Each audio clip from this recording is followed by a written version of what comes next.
Alan, ibig sabihin ng tiis, ibig sabihin may nangliligaw talaga. Oo, may nanligaw ba sa kanya dati? May naligaw ba sa iyo dati?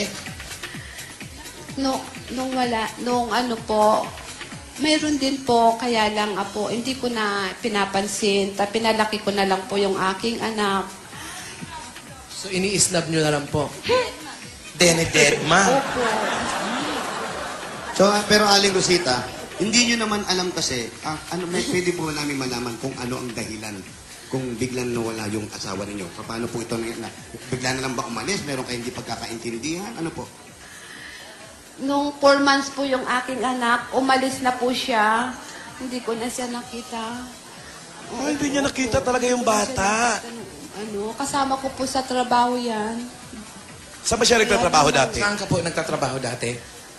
Doon po sa sa Malabon po. Doon po sa Malabon, Anong trabaho niya? sa Governor Forbes po. Ay, Forbes doon. Tapos po, Nung buntis na ako, 4 months na laman niyang 4 months na po, iniwanan niya na po ako, hindi ko na siya nakita.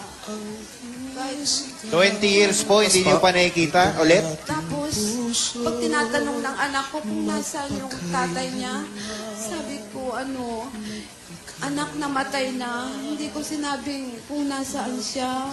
Eh di alam niya na ngayon. Tanong din ng tanong sa akin, kasi hindi ko naman siya nakikita kung nasaan na siya.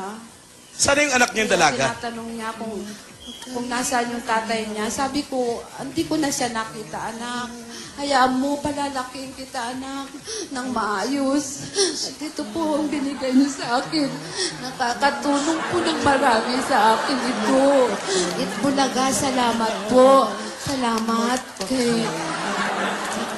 kay Bossing, kay Tusen, Isang buhay na naman kay po. Joey, Ang nakita po natin. kay Alan King, Isang babae.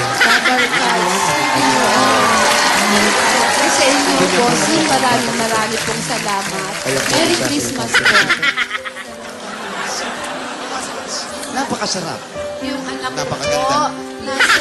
pumasok po. Sabi ko nga sa kanya, anak, Ano nga huwag pangyayari? kang pumasok. Baka tayo manalo. Ayan nga. Sabi niya, nauuwan na mo, mama. Nagsasalita siya. Hahabol ako, mama. Sabi, 3 o'clock, mama. Nandito na ako. 3 o'clock. Tapos na po ang Itbulaga ng 3 o'clock. Kasi,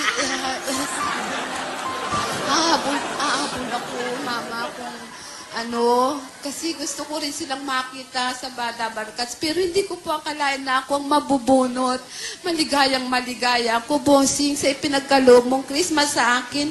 Maagang Christmas. Salamat po, Bossing. Salamat ko, Alan Kay, Tito Sen, Tito Joey. Salamat ng marami. And Merry Christmas po sa inyong lahat, Dabarkats. Salamat po, Mama Chup Chup.